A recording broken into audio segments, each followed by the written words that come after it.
Hello, mysterious person behind the screen, and welcome back to another audio commentary with me and Isaac. I am the meep. It has to be done. Yeah, if you couldn't guess from that, we are starting a series of commentaries on the 60th anniversary specials for Doctor Who, the recent specials starring David Tennant and Catherine Tate. It kind of feels weird saying that, given the whole year last year was hyping them up, and now, we're already doing commentaries for all of them. It's all over. Yep. But yeah, so this first video will be on the Star Beast. So, without further ado, If you'd like to sync this up with the Blu-ray copy of the Star Beast, go to the start and press play in 3, 2, 1, go. so this opening, probably not the best first impression for the episode. Yeah, Looks a I bit like weird. its intent. It's, there to say, this is like 15 years after Series 4. Chances are that younger viewers are not going to have a clue who these people are, so Yes, yeah. it's a good way to recap. I just wish, the execution could have been a bit better, because Yeah, I don't know why they just couldn't have. I would have said have the Doctor in the TARDIS, but it's not revealed till the end of this episode, so that yeah, I might think not have that been was it. possible. To be honest, I was expecting them to do previously on, just literally do a previously montage. Um, but yeah, I mean, Rachel Talale did say after this episode aired that this was not her. This was shot much later without Yeah, her it does involvement. feel like So that. Yeah. it's definitely a reshoot. Also interesting, this is the first time I've watched this since the Giggle aired. That shot of Rose there was from the end of the Giggle. It Um, is. Yeah. Bit of yeah, it's spoilers there. interesting. Because I remember thinking at the time, once it's aired, I was like, "Huh, we never see Rose in that like outfit and setting in this Yeah. episode." So I remember thinking at the time, "Oh, that's interesting." But yeah,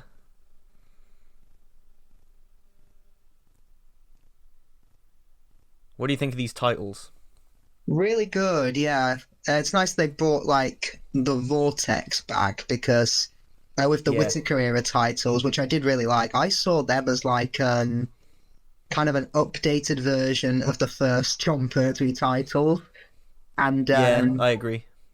here it's like it's essentially the Matt Smith titles, but with colour, if that makes sense. Basically, Yeah. no, yeah, it basically is. I wish they were longer. That's my only thing. I think they Yeah, cut I off a do bit as too early. well, yeah, because I think they're a bit too short. just as you're about to get into it, it just cuts away. Yeah, I agree. I agree, but they're cool. And speaking of the Whisker era, I'm really glad they kept this TARDIS, the exterior, because it's really cool. Yeah, they have, yeah. I really like it, so I'm glad they hmm kept it. And I like how the Doctor's just striding in kind of business as usual. Yeah, No post-trauma regeneration or anything like that. And it's something we haven't really had with the 15th Doctor either, which, if I'm honest, I find a bit of a breath of fresh air, you know? yeah, I kind of do actually. Yeah, Perfect introduction for Donna. yeah, it's really cool. Annoyingly, I'd seen all this like 6 months before it aired because somebody on the internet put together like a version of the scene from people filming watching the filming. And they Oh. put music over it, so I was like, ah, cool, seen that. Ah. Which I believe Russell T Davies said in Doctor Who magazine that had happened. Like he acknowledged it, and Mm. it's just like such a weird time we live in where you can watch scenes that haven't even been edited yet. hmm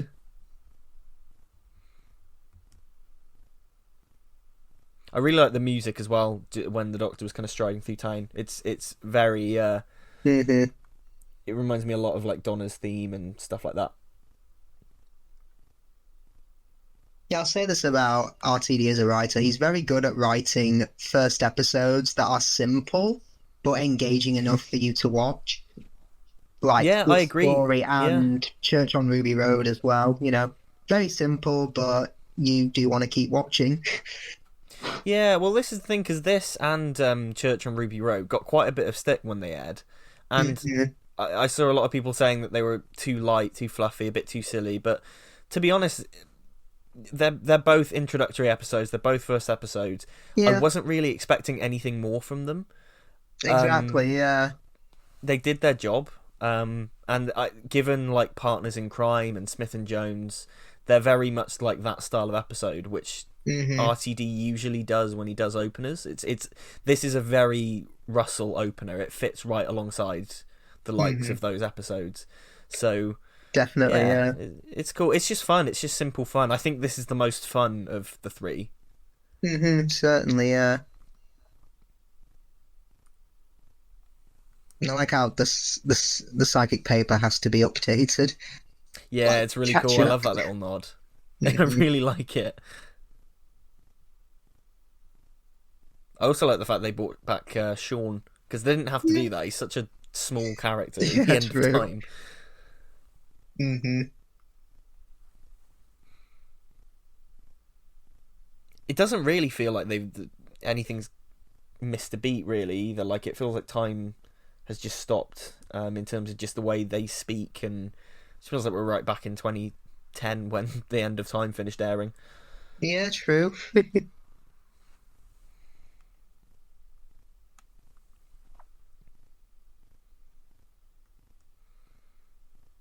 I will say though about these three, I wish we would have gotten like a clearer answer on why David Tennant is the Doctor again, like because like, as in why that face came back. Because Well, I I know feel we it's get meant that to be just answer in the giggle where it said an yeah. old familiar face to retire with, but I mean we will get there. But I feel like it's a nice idea. But then I remember, but then Journey's End pokes its head up and says, Yeah, "I came first." yeah. It's a nice idea, but I think there's a. I mean, again, we'll get there with the giggle. There's as much as I enjoy these three specials, and I really do. I think they're really good fun.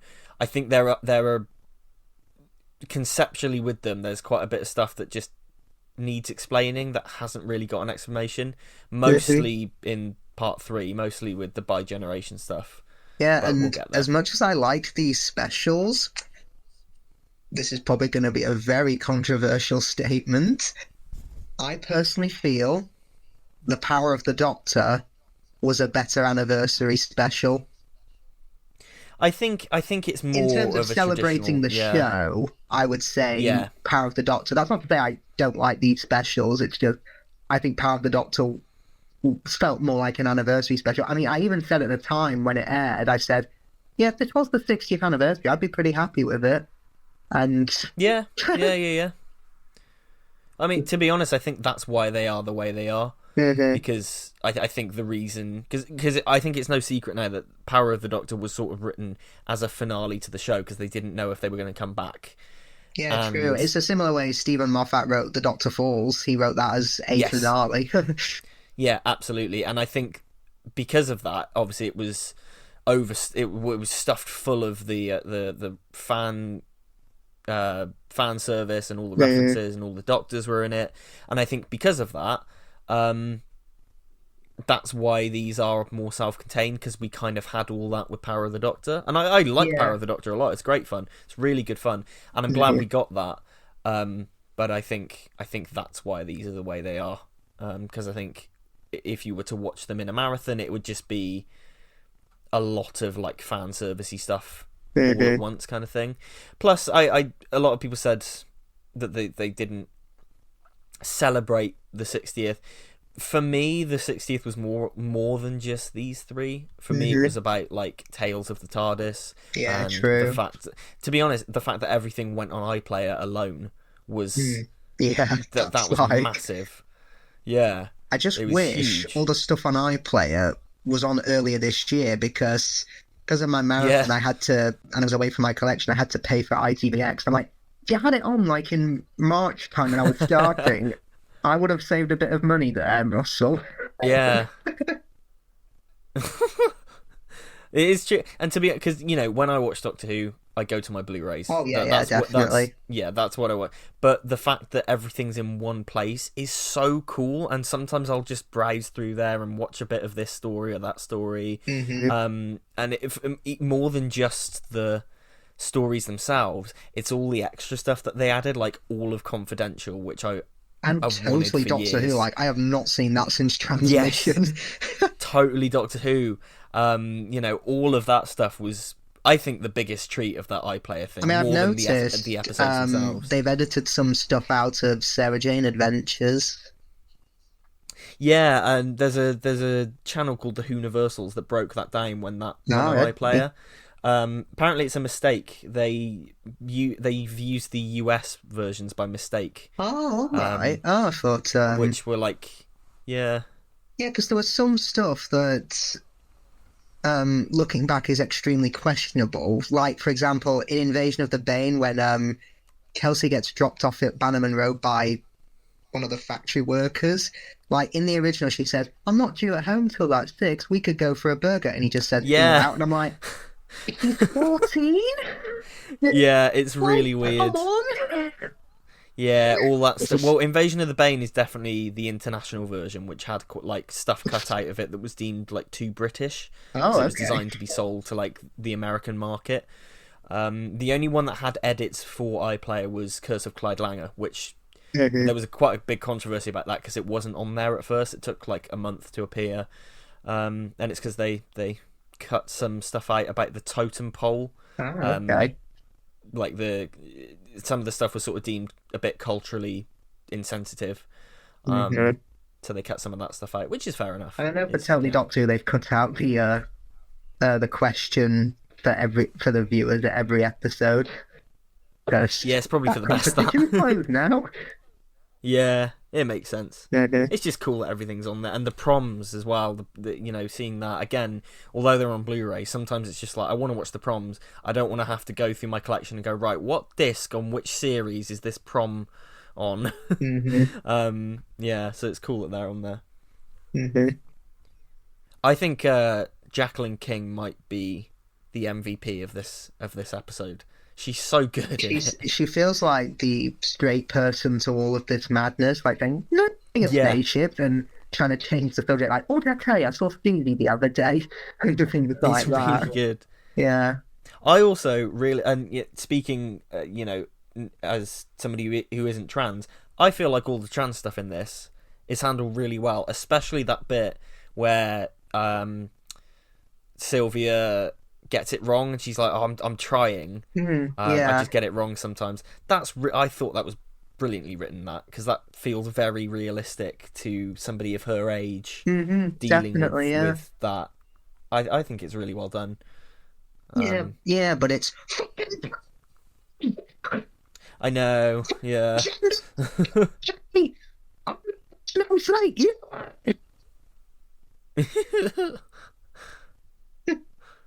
yeah.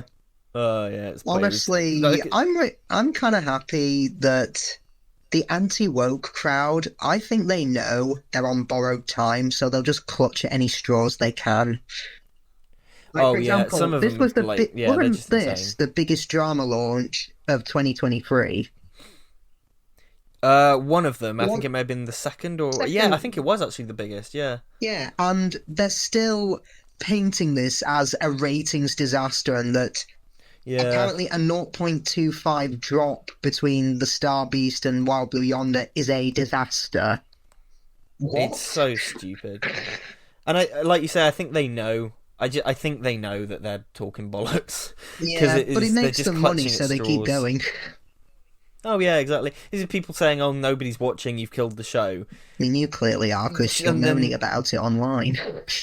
yeah, and the ratings for Church on Ruby Road were fucking great. Like It was the they were highest big. scripted program of the day, wasn't it? Yeah, yeah, yeah. Yeah, And I think this episode, Starbeast beat. Did it beat Strictly? might have done. Yeah, It beat a big show anyway, and it was like that's really good. Oh no, it was Church on Ruby Road beat the Strictly Come Dancing Christmas special, hmm, and it was like that is impressive because Strictly's big. So yeah, that's cool, hmm, really cool.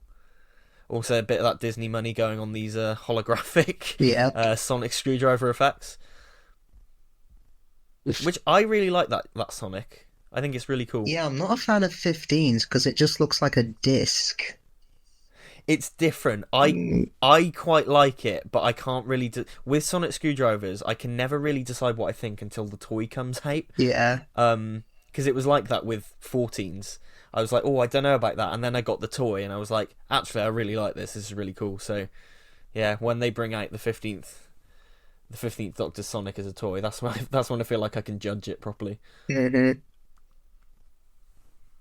It's cool though, and Shirley Ann Bingham I really like as well. I'm glad she's sticking around for season 1, as it's Yeah, called. as it is called, yeah. And I like how I'm trying. the pacing isn't hurt by a completely new face because Yeah, yeah. it's identical to 10, so there's none of that, you're not the Doctor and things like that, so... Exactly. They just get straight into it. Yeah. And can we appreciate David Tennant as well? How good he is at playing the 14th Doctor, and how subtly different he is to 10. Yeah, because he's not, moving about as energetically as much. This is a Doctor who's clearly aged by a Yeah. lot of things, and yeah, he doesn't talk as fast as I'd say the 10th Doctor, and I'm glad he's not just No. a 10th Doctor clone, despite looking identical to him. Yeah, 100%. And I'm glad. And he's been at like just there where he's like, oh, do I say things like that now? He's Yeah, been a Doctor that has been Matt Smith and Peter Capaldi and Jodie Whittaker. Like yeah, he's lived through those experiences, and that's clearly informing him now, which I really like. And even again, we'll get to it in the giggle, but when he starts to regenerate and he's like, it's okay, it's not dying, versus how the 10th Doctor reacted to it, where he's like, it feels like dying and everything. yeah, Yeah, this was maybe the biggest surprise of these specials, is just how well drawn the 14th Doctor was as a character, and how distinct he feels from the 10th Doctor, which I wasn't expecting. I was expecting, like you say, a clone of 10. So yeah. it was a nice surprise. I mean, honestly, the biggest thing I'm surprised of is RTD referencing the Timeless Children. Yeah, and it was nice to see, because like And whatever you think books of as that arc, well, it's of like all they're committing things. to it. Yeah, yeah. It's really cool, because like, whatever you think of that arc, the fact that it happened, it happened, and I think the show needs to acknowledge that and develop it, and that seems to be Hmm. what they're doing, which I really like, because yeah, I think the biggest problem with that arc initially was that they just never really did anything with it, and Hmm. True, so I'm yeah. happy that that's happening.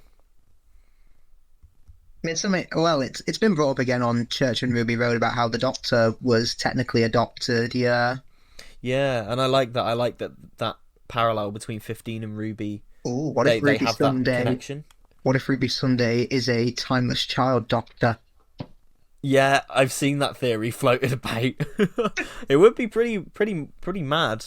Yeah. I've also seen the theory that Millie Gibson is going to regenerate Oh. into the next companion, and that's why she's kind of leaving so early. But Yeah, because I heard she's going to be in series 14, but I've heard for series 15 she's going to be in it, but not as much. And obviously we've seen the new companion yeah, out filming, so it does make me question, like, means at the same if I had time. to put yeah, if I had to put money on it, I think it'll be a Martha situation, where Possibly, she'll yeah. be Hmm. in, yeah, like the first series will be her series, and then the following series will be, she'll be a recurring character, um, but she won't be the co-lead anymore. But we'll see. I mean, I've stepped away from Twitter massively. I don't really go on it anymore. But Oh, but, I've but there were a lot of people.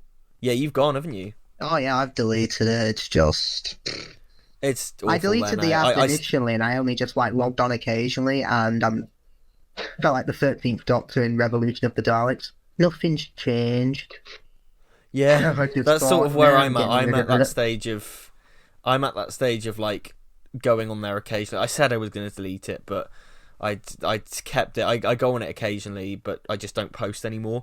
Mhm. But yeah, there was a lot of drama about, you know, Has Russell T Davies got a toxic set again, like Eccleston, because somebody's wanted to leave? And is Millie Gibson actually really unpleasant? Have they fell out? And it's just like unfounded accusations against like Russell and the production that they were abusing her and stuff. And it's just like, first of all, you don't know that. Yeah, exactly. Let's not call somebody an abuser when you don't know the full situation. Let's see how things play out, because it could very well be that she's leaving and this was always the intention. We just don't know, so there's no point like speculating. We'll see what happens when the series airs. She's not the only companion ever to just be in one series and be done with it. Yeah. Heck, John Bishop was in one, and he's one of the more recent companions. Exactly. And I saw people saying, "Oh, we've never had a companion leave mid-series before." To which I say, "Fuck me!" Seasons 2, 3, and 4 from the 60s. Christ. 2, 3, 4, and 5 from the 60s, and 5, yeah. It's the trope of companion leaves in the penultimate story, and the new one joins in the finale. Yeah, exactly. This is cool. I like all this. They released this clip online a few days before this aired, and it's really endearing. I love all this stuff. Clearly influenced by E.T., where it disguises itself as the dolls. Have you read the Star Beast, the original story? I haven't, no. But one thing I'm really glad about is that the writers and creators of the Star Beast have been credited. Yes, it's really cool. It's really, really cool. And they got to visit the set of the Star Beat the Meat being created. And yeah, it's great. It must have been a dream come true for those guys. It must have been so cool. And speaking of Twitter, I tweeted about that, and it kind of blew up a bit because I said, given that Marvel have a bit of a reputation for like not crediting writers and artists and all of that stuff. I just said, given that Marvel have that reputation, it's really cool to see Doctor Who, because they were putting videos on social media of like Pat Mills and Dave Gibbons being interviewed about it, and it was like, it's so cool to see that the social media is like promoting it and giving them the spotlight. I just thought it was really cool. And I think the Meep itself is maybe one of, if not the best realised creature that Doctor Who has ever done in terms of how they brought it to life on screen. Yeah, because it's all practical. There's very little CG, I think. Yeah, it's like CG face enhancements, but it's mostly a puppet. The blend of the CGI with the puppet is so good. The way it emotes and expresses itself, I genuinely think it's possibly the best thing that Doctor Who's ever done in terms of showing a creature on screen. Yeah, I just think it's great.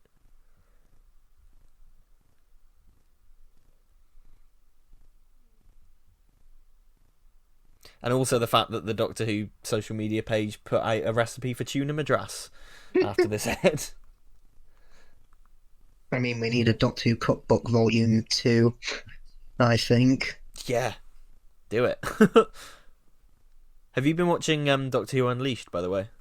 I have, yeah. I think it's a really good successor to Doctor Who Confidential. And one thing I appreciate is that they have a segment where they focus on like a crew member that probably wouldn't get that much attention, or people are unsure of what does a second assistant director usually do or something like that. And I think it's really cool to see, and probably very inspiring to younger people who want to get into behind the scenes on TV and film. I completely agree. This whole era so far has been really good at that. Because when they did like the St. David's Day video, which was just the production team saying Happy St. David's Day, so much of the video was like the sort of the lesser known members of the crew, and I think that's so good because it's just like it's spotlighting the runners, and the caterers and things like that. And like you say, on Unleashed they do have that segment where they talk to kind of the trainees and the apprentices and stuff, and I just think it's great, and I love that, and I just love Unleashed as a show. I just love the fact that so far each of these episodes that have aired have had such a focus on keeping the energy of them going even Mhm. after the episodes have aired. Like every night that a Doctor Who episode airs now feels like a massive event, because you get the It does, Unleashed straight yeah. after, then you Mhm. get the behind the scenes video on YouTube, which is 10 minutes long, and it's different to Unleashed. It's got different content in it, so that goes up as well. And then maybe there'll be a commentary and a trailer for the next one. It's just there's so much content coming out with each episode, and I that is Mhm. maybe the biggest plus of this new era so far, is just, yeah, it's so cool. Mhm. And even this Blu-ray that we're watching this on has quite a it's got more special features on than the last few series have had. Yeah, true.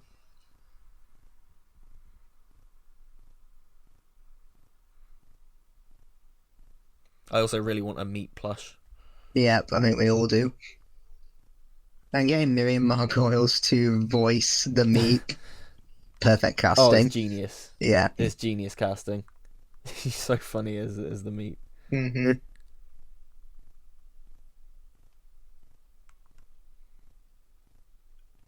And it's great too, because I've not read the Star Beast either, so I was fooled by the meep. Yeah, I me didn't too. realize that. Yeah, I thought it would I be a I friendly knew creature. I knew that the meep was what the meep was, and I thought, I knew that the meep is this chaotic, mad creature. But Hmm. I didn't know that it would turn evil like this. I thought it'd be like an anti-hero or something, and it'd get activated and go mad, but still on kind of the good side. So when it turned evil, it was genuinely a shock, which was really cool. Hmm.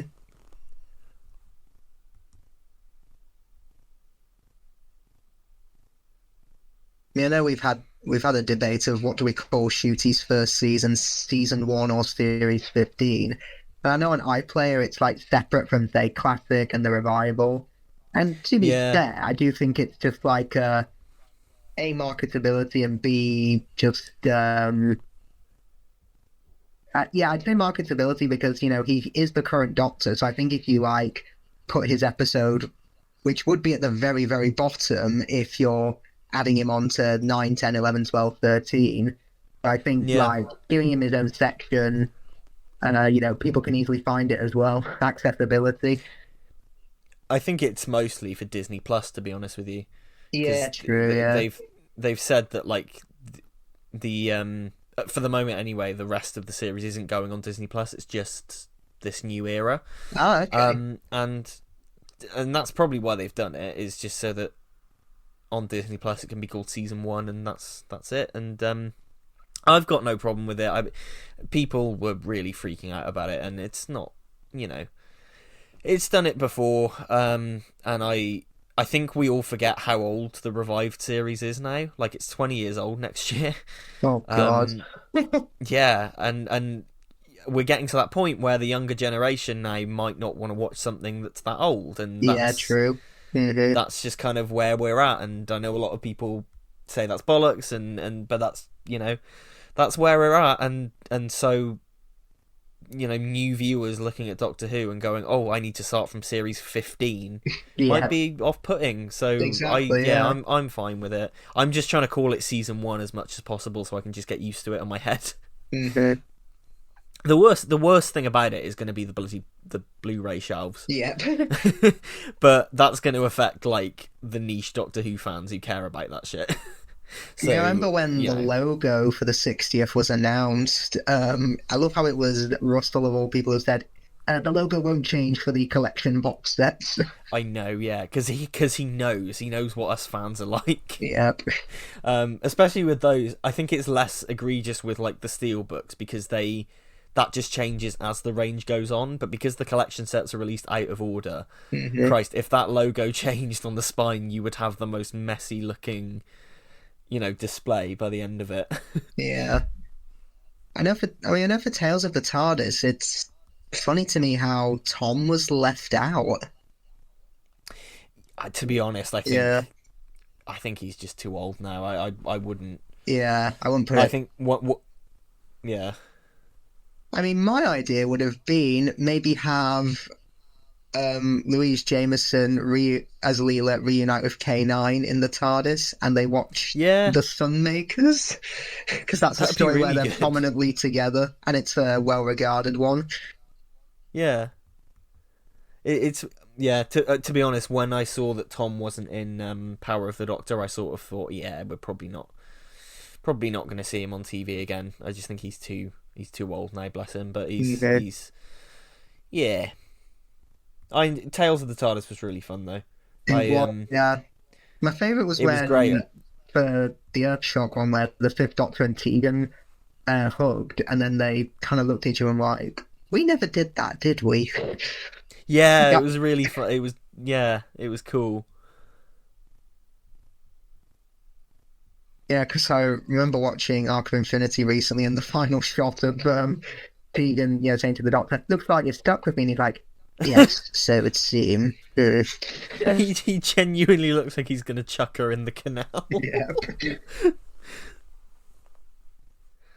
Yeah, it was fun when that like 1st of November. It was funny because I was in like full Halloween mode at that point, and then October 31st ended. Then 1st of November, right? It's Doctor Who month. Every bit of this month is going to be Doctor Who, and it was fun waking up on like 1st of November and just binging Tales of the TARDIS because I didn't watch the stories. I fast forwarded through the stories because I've seen them all before countless times. Oh yeah, I just So watched like the segments, which were just really yeah, cool. same. Yeah. So it was cool like binging them and. Yeah, it was, I it never was fun. expected to see characters like Stephen and Vicky again.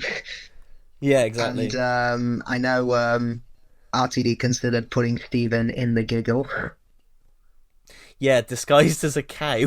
Yeah, that would have been cool. It would have been hilarious. It would have I mean, been the so Doctor stupid, just should have but called yeah. like the planet that Stephen's the king of, and just be like, "Stephen, I need your help, old boy," and have him Yeah. arrive with an army. I need you to play Those hopscotch and hunt the thimble again. not again, Doc. Hmm. It's funny. I like those commentaries a lot. I really recommend listening to them if people haven't, or watching them, I guess, because they're video commentaries. But yeah, they're really cool. Definitely give a lot of insight into these. Mhm.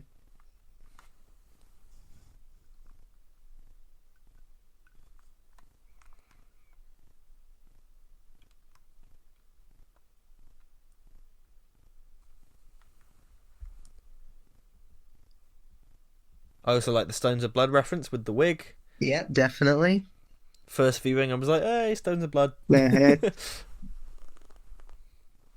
Must have been fun. Like David's relishing this. Oh, Like definitely. you Yeah. can see he's having so much fun. Wasn't it the Runaway Bride tweet along where it was Catherine Tate who said, "Oh, I wish we could do all this again," Yeah, Something I like can't that. believe it. Like Emily Cook willed Yeah. these specials into existence. Emily Cook shaped the future of Doctor Who by just asking Russell to like watch The Runaway Bride.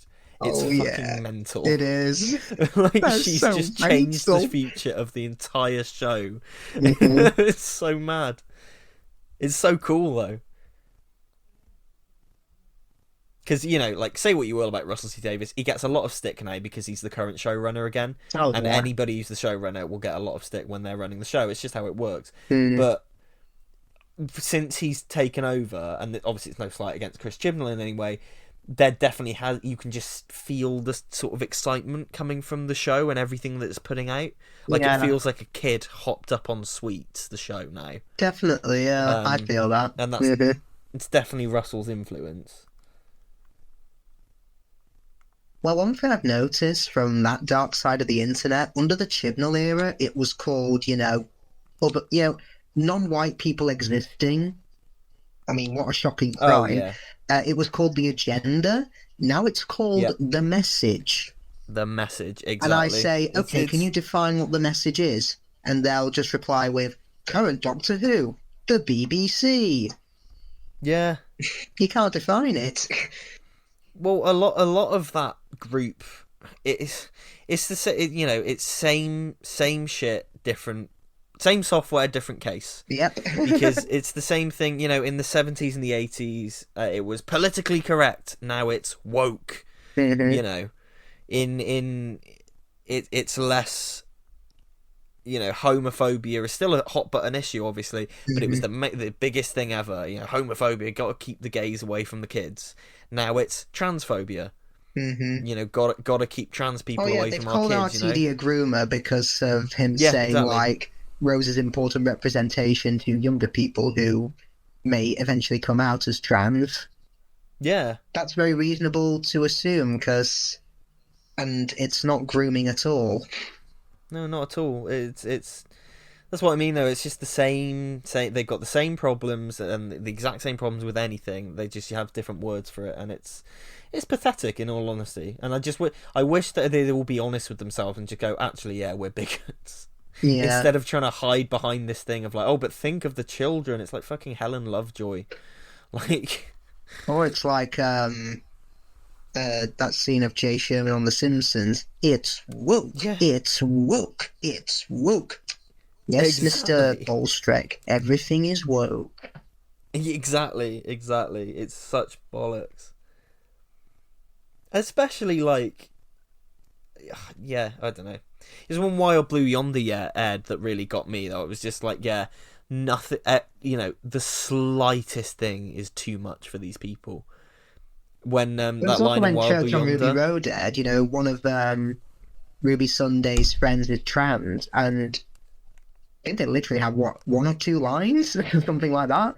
It's literally where they get into a yeah, taxi, it's and that was too much, apparently. oh yeah, because the Church on Ruby Road was like massively criticised being the wokest thing ever, and it's like, what the fuck were you watching? There's literally nothing in that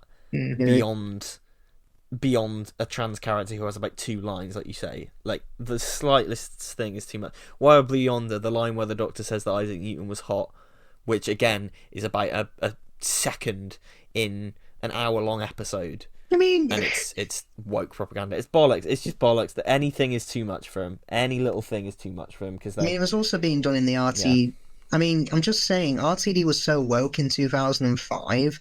He had the Doctor kiss a man before he kissed a woman. yeah, He kissed yeah, Jack yeah, yeah. before he kissed Rose.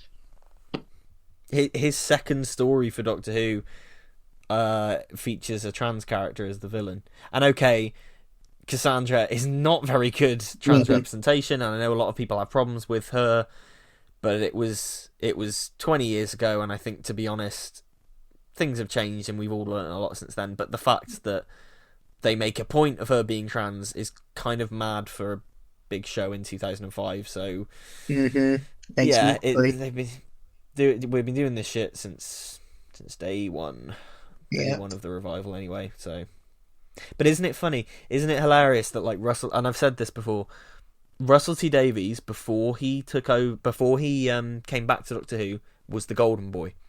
Everyone was like, he was running it when it was good. Bring him back and it will be good again, and they'll fix all the woke stuff. That's what the rhetoric was. As soon as Russell made a decision that these people didn't like, even the most minor of things, he's public enemy number one again. Oh, and that happens to everybody. The person who takes over from Russell when he eventually leaves again, they'll be public enemy number one as soon as they make a decision. Definitely. That these people don't like. It's just what it comes with the job of being the showrunner. I think you are just going to get a lot of shit from people who overreact at everything. But anyway, meeps, and spaceships and silly shit. Hail to the meep. Yeah. Have you seen the I don't know if you've seen the leaks from the Toy Fair? I haven't, no. So, character options were showing figures of the 15th Doctor, Ruby Sunday, the Wrath Warriors, which looked really cool, Nice. and a big Meep plush. Very cool. So, we're getting those soon, and I can't wait.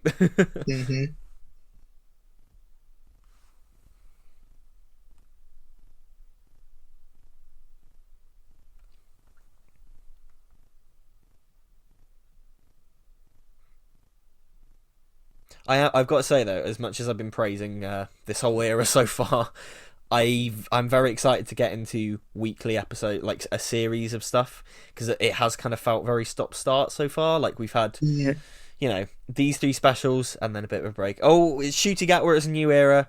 Oh, we Yeah, saw a few months and we're only away. waiting It's until like May for the new series, which is really cool. oh, exactly. Yeah, I'm not definitely not complaining. I'm just like it's been Mhm. quite stop start so far, and I'm looking forward to getting into a consistent stream of it.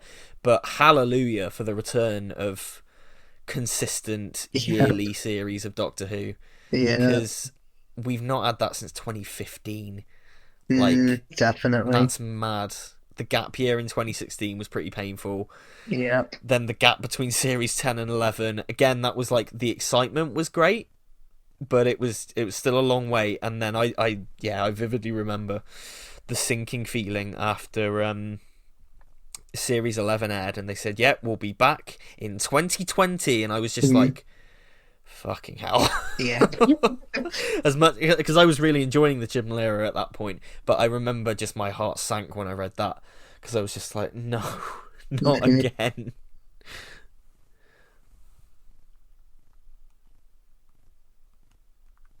Yeah, the Meep mentions at the end about the boss, which I assumed Yeah, was going to be the toy maker, but it isn't. yeah. So did I. Well, I did it first, and then I listened to the commentary, and they said, "That's nothing to do with these. That's a setup for Shooty series." So I was like, "Okay, fair Yeah, enough." because David even said, I don't know who the boss is. Yeah, I mean, do you we mean to we've got a tell lot me of they loose brought threads. back that mad computer from the Green Death? Boss. Answer it. I will. I will. I will answer it. I am the computer. There were a lot of loose threads that we've got at the minute. So we've got the boss, we've got Mrs. Flood, we've got the hand Mm. at the end of the giggle. Which, right, is Russell just a huge Flash Gordon fan? Perhaps. Because I've not seen the film. I'm just aware that at the end of it, like a, a hand picks up a ring, and then you hear Yeah. a laughter, and because it happens in Last of the Time Lords as well. Yeah, and how did that hand get on the balcony? Again, we'll get there with the giggle, but it's like it's on the edge of this big fucking balcony. Well, I Are met Sasha they Dowan flying? recently. I got a photo with him, and I should have bloody asked him. Oh, nice. Yeah, I should have asked him. Are you aware of what Russell's done to the Master? You're in a gold tooth now. I hope they bring him back. Yeah. I don't think we've seen enough of him really. Hmm. As cool as it would be to see a new master and everything for this new era, I kind of hope they bring him back because we've just not seen enough of him. I don't think Hmm. this is really well acted. These two doing this. I It remember on is, yeah. broadcast watching this. I was just this was the moment on broadcast that really got me nostalgic because Hmm. it was just like God, seeing these two like dramatically play off of each other again. It feels like watching the end of Journey's End. And this was the bit that I was like, oh, this is cool. This is nostalgic. It Um, is, yeah. And I yeah, quite like the resolution to the Dr. Donna arc, how, yeah, because she now has a daughter, it's passed on to them. I mean, that's a neat way of resolving it. yeah. I was, and I still am a bit iffy on the binary, non-binary. That bit's cool, but it's the sort of like we can just choose to let it go Hmm. because we're not a male presenting time lock. I don't know. All of that stuff I'm a bit like don't know if that's I don't know about that. But Yeah. the rest of it I like the idea that it's passed on to her daughter and Mhm. that's why she survives it. That's all fine. Um so yeah, and it's cool to be honest, and that bothered me on broadcast, but actually months now from this doesn't bother me at all. It's whatever. It's fun. Same with the because a lot of people criticize the roads magically reforming at the end of this, but Mhm. again, it's one of those things where I'm just like I'm having fun, so it doesn't really bother me. Yeah, because I've noticed with these free specials, even though RTD was out of the showrunner chair for what, 13, 14 years, he never stopped watching because this Yeah, resolution here, how it's passed down to Rose, does feel like something Stephen Moffat would do. yeah. I was gonna say it feels very Moffat-y. Looks like the universe itself can't bear to be without the Doctor. Yeah, literally. Again, though, like with Doctor Who, I just if I'm having fun, I don't really care. Like Mhm. these days, I'm in a very mellow position with the show.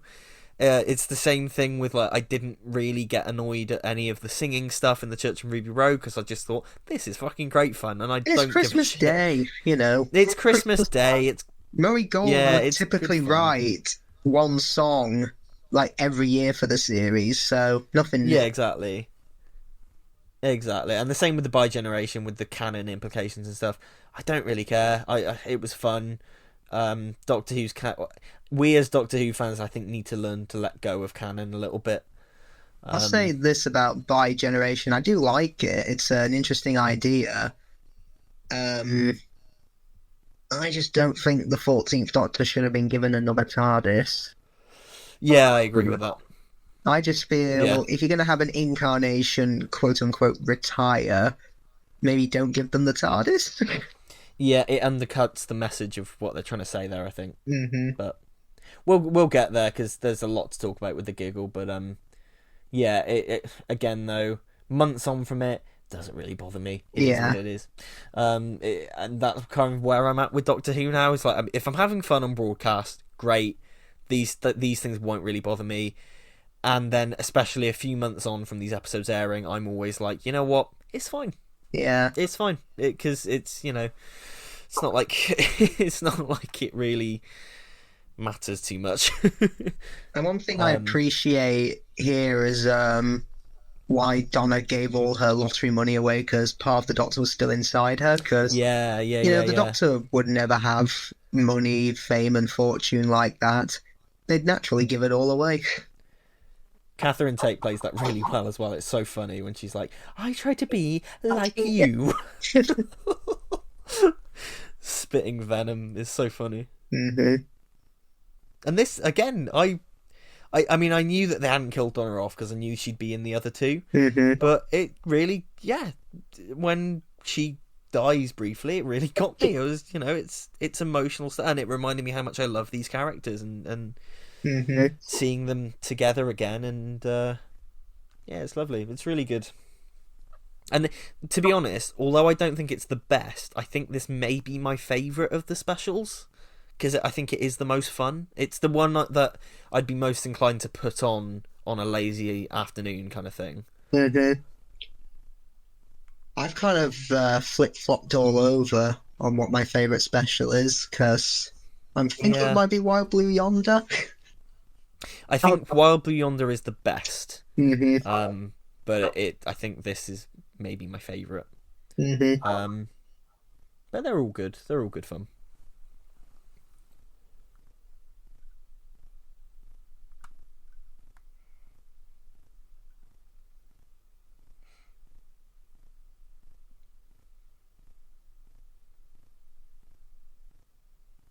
I do like this as well, like the binary non-binary. I think it's played really well. hmm Um, I think yeah, it's very emotionally charged in how it's written. I think, um, yeah, hmm and I like that the shed is the TARDIS.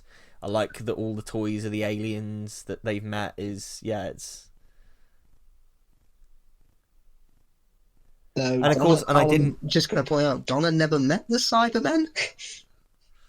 know or the Lupari, Yep. but I didn't I thought that on broadcast, but of course because of the meta crisis, um, being passed down to Rose, hmm that it's still part of the Doctor's life, so she's sort of got the memories or the lingering memories of what happened to the Doctor after that, hmm which I quite like.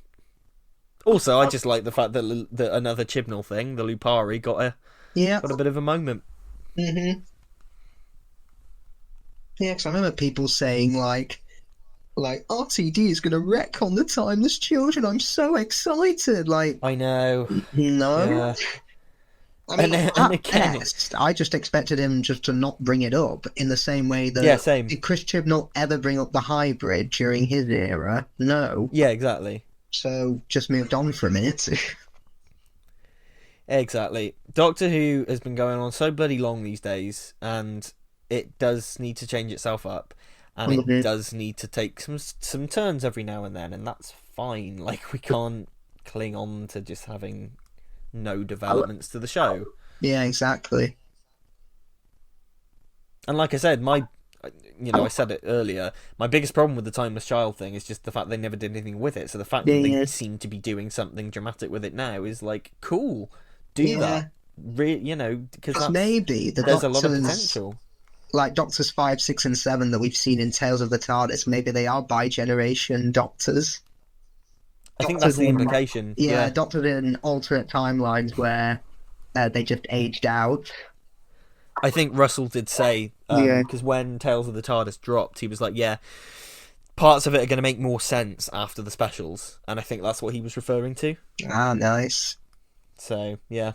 It's a shame we couldn't get the Eighth Doctor in there with the TV movie, but I think that's Yeah. a rights issue.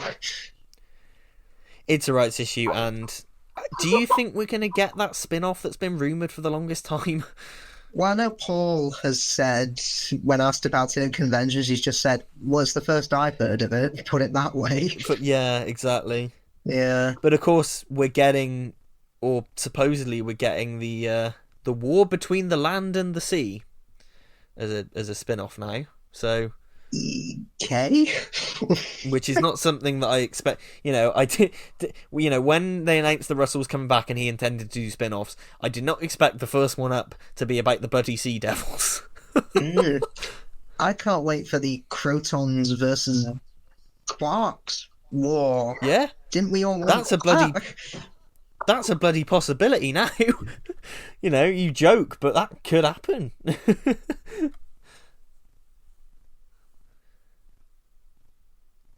Now, we're about to go into the new TARDIS. My reaction... Yeah, my reaction on broadcast, I was like a 5-year-old kid. This set is so... Oh, I adore it. Yeah, it's everything I've always wanted the TARDIS to be. Yeah, because with the Whittaker era, there was less levels used. Yeah. And it felt a bit, say, tighter, shall we say? But here, the levels have come back, and it's perfect, I think, for a younger Doctor like, say, Ncuti Gatwa to run about in it with excitement. Yeah. I've settled down on it now on broadcast, and the days after I was just like, best TARDIS ever. This is incredible because it's everything I've wanted the TARDIS to be since I was a kid.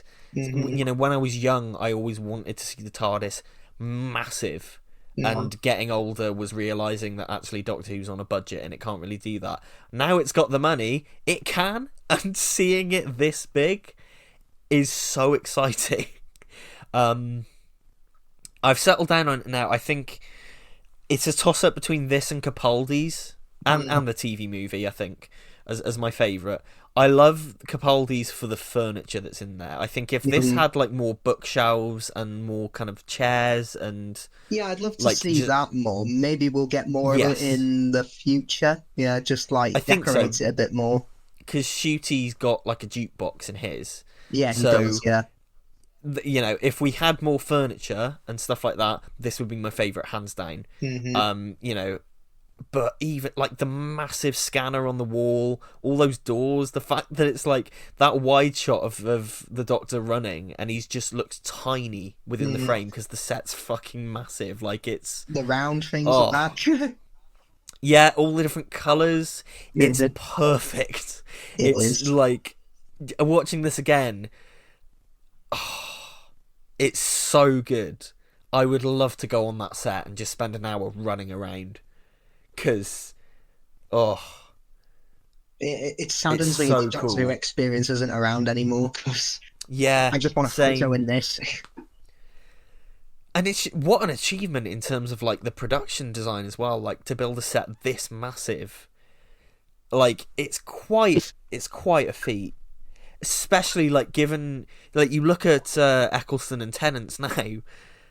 It looks tiny compared to this, It does, yeah. and you can tell that that set was done on a budget. Yeah, and it's even got a coffee machine. Where did it get the cup? Who knows, but it's got it. To quote, which is familiar. Now I know you're probably all asking, where did he get the cup of tea from? I'm the doctor. Just go with it. Yeah, dude.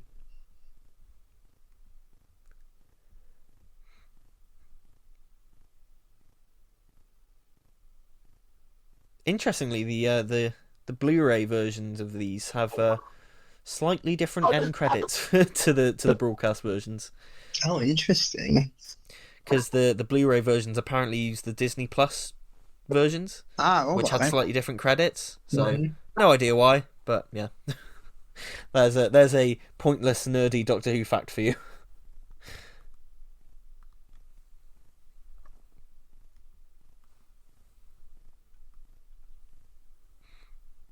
I love that they brought back the police box. I mean, it's never really gone away, but I love the big illuminated sign in the background that really sticks out from the rest of the set, like the police box sign. It's so good.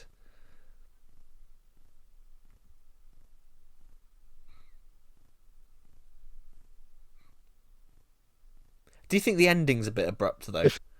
A little bit, The cut yeah. to the credits is a little bit like, oh.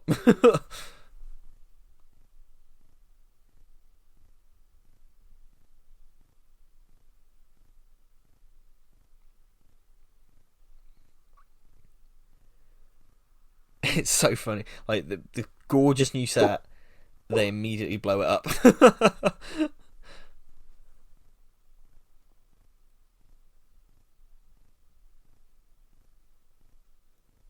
But yeah, that was the Star Beast. Mm-hmm. I really like it. Yeah, a really good introduction to these specials, and a simple but engaging alien invasion story. Yeah, exactly. It's not going to blow anyone away, but it's good fun. It's very simple, light, easy to follow. It's very pacey.